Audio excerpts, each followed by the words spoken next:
apologising.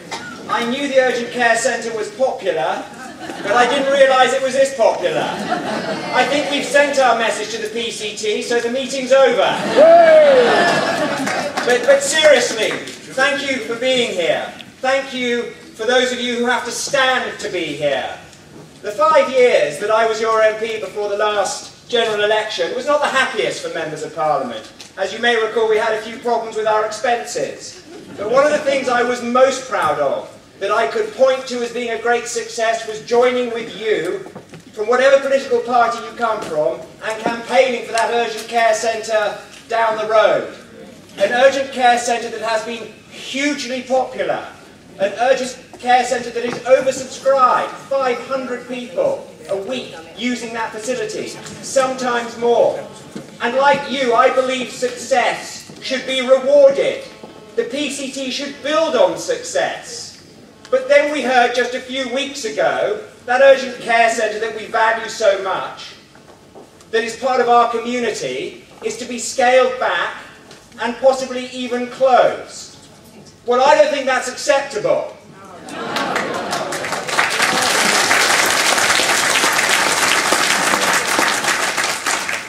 And I don't think you think it's acceptable. So tonight is a very short meeting. I'll tell you why it's short. Because booking a hall with 2 weeks' notice in Broxbourne, the borough of, is very difficult. So we're going to be thrown out of here at 7 o'clock. So I'm going to finish now because I want to hear from the panel very briefly. And then I want to hear from some of you. We won't get to everyone. But please put your hand up. And what we need is very short, succinct observations. But on your seats, those of you lucky enough to have a seat, you will find an envelope and a pen and a piece of paper. On the envelope is the address of the Chief Executive of the PCT.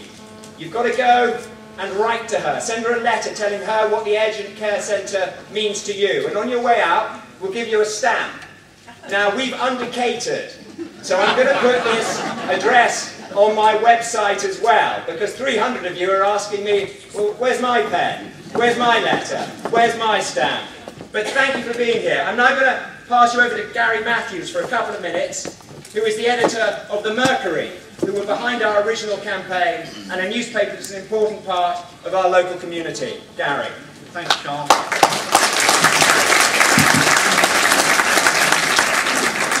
I hope you can all hear me, can you? Serves you right.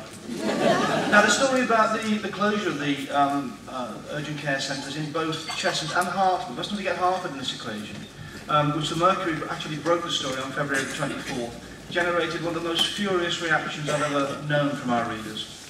We received many phone calls and letters, some from people who had received already excellent service from the centres and couldn't believe they're at risk. I've not had one report of people turning up at these centres and being turned away or badly treated. At one point last year, just after what Charles was saying, the number of people using these centres shot up to more than 700 per week, 200 more than the amount of funding was available for, and 300 more than predicted. So on the surface, maybe it's just me being cynical, it appears that they're at risk because they're working too well.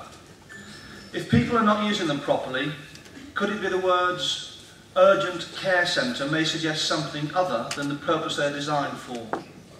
According to their websites, they're designed to treat patients who have an injury or condition that is severe but not immediately life-threatening, such as cuts, and I'm just going through what it says on their website, cuts that may or may not need stitching or other forms of treatment, suspected broken arms, legs, fingers, etc., scalds caused by skin contact with hot liquids and surfaces, and minor infections and illnesses. Now, around 65% of the work that goes through a typical accident and emergencies department can be dealt with at the urgent care centre. 65%, almost 7 out of 10 cases can be dealt with there. And patients are provided with the opportunity to get treated much closer to home without the need to travel to an A&E department. Particularly here in Cheshunt, you'll know that's the case. Now, when the Mercury then asked NHS Hertfordshire about why the evaluation panel had reached the decision to recommend closure, a spokesman told us, and I quote, this is direct quotes, "The panel was keen to make it clear that there remains a need to retain a service locally that can see and treat people who need care for things like minor injuries and in a place other than an accident and emergency department. Well, I thought that's just what we've got. So, our point, and we're very exercised as well as Charles about this, why not retain these superb facilities that we have here, both in Cheshunt and in Hertford, and just make it clear to people what they can and cannot do, which obviously hasn't happened to date. You know, put a sign on the door for a start so that people know exactly where they stand before they attempt to get any treatment. And that's, of course, if they can stand, you know, when they arrive there. And just to pick up finally on what Charles has just said, we've had hundreds of letters to them. We've published a selection. That's fine, we'll do what we can. But it's very important that we take it one stage further now. Write to us by all means, but write that letter to the NHS Hertfordshire. We do need the volume. There must be, looking around this hall, it holds 300 seated, there must be 150 to 200, there's 500 people stand in this room tonight. And that is the sort of volume which will make NHS Hertfordshire sit up and take notice.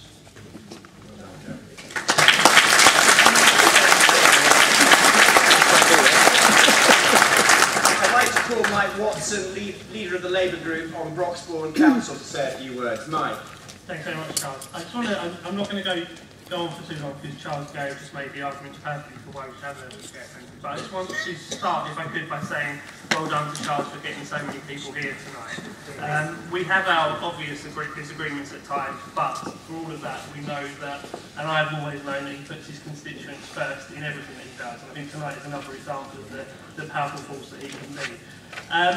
There's always been, for as long as I've been involved in politics in Broxbourne, cross-party support for the idea that Broxbourne has been very let down for decades, really, when it comes to health provision.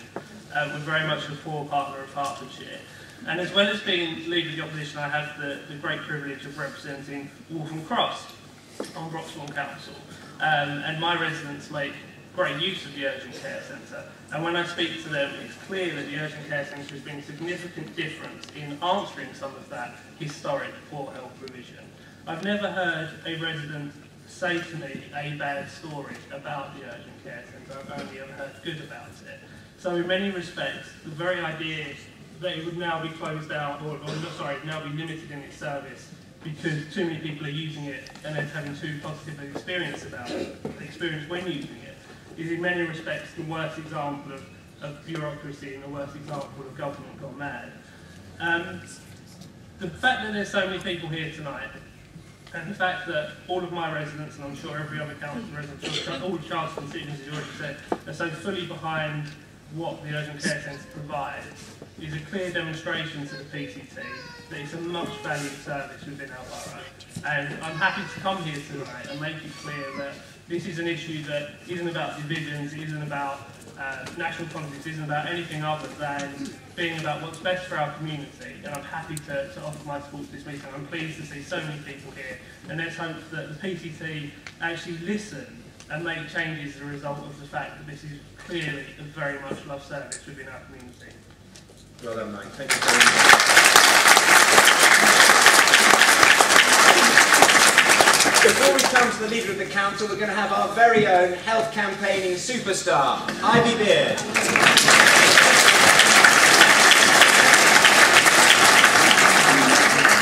Thank you very much.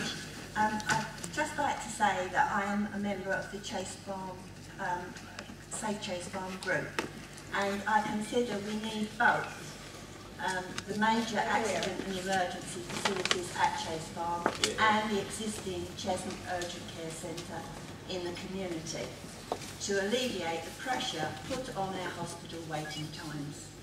The urgent care centres are meant to be used for less critical emergencies, costing less to provide the community in the community than in the setting of the general hospital building.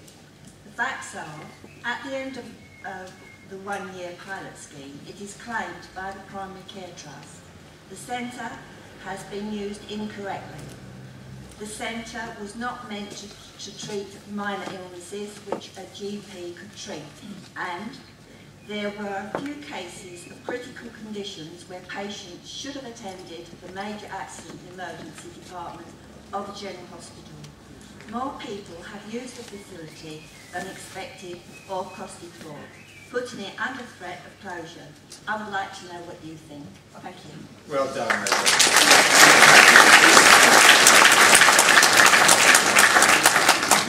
Well, I think it's ridiculous. Right. The leader of the council, who will bookend the top table session. Leader of the council. Thank you very much, Charles. Ladies and gentlemen, first thing I'd like to say, I was told a few moments ago that maybe a couple of people got parking tickets. But don't worry, they'll be rescinded. So if you did get a parking ticket, the leader of the council... But it'll be the last time I rescind the parking ticket publicly. No, seriously, I'd like to thank Charles for calling this meeting and all the effort and hard work that's gone into this. And this is something that's close to all our hearts in the borough, and as Michael's just pointed out, we care passionately about health services in this borough, and we do have cross-parties. All of you are here tonight to come to say that, you know, actions speak louder than words. You want us to do something about it, and we want your support to go to the PCT and to ensure that we keep this facility open. Over the years, our council has invested a considerable sum of money in keeping this, providing this facility, over £1 million in fact. And we're not going to stop now. We're going to make sure, if the need be, we'll provide finances to ensure that this facility is kept open for the public, for all our residents, that they've got somewhere to go to. And not only that, we'll ensure that the hours of this hospital will suit the needs of the residents. So it won't shut at 5 or 6 o'clock. It'll be open until late in the evening, and if necessary, open at weekends. I will assure you that we will do everything possible, and we will take the fight to the PCT, and if necessary, to the Secretary of State. We've heard what the people want, and we will carry out the will of the people. We've heard you today, and hopefully we're going to hear more of what your experiences with the hospital, and we will do everything we can. Over the last 2 decades, we've had this facility. The council has done everything possible to keep it open. We're not going to lose it now, ladies and gentlemen, and we're being told by the PCT that the evidence come out of the evaluation is that there's poor access to GPs, particularly in West Cheshunt. Well, that's just not good enough, I'm afraid, and we're not going to use that as an excuse to close down the community hospital. We want that addressed as well. It's about time the people of this borough got the service that they pay for in their taxes. We expect good services taken into the 21st century, which doesn't mean the doctor's opening at 8 o'clock in the morning and closing at 5. That are open up to 7, 8 o'clock in the evening, and if necessary, at the weekend. And I would back you in ensuring that the PCT, or whatever replaces it in future, will bring about exactly what we want, not what they want, what we want.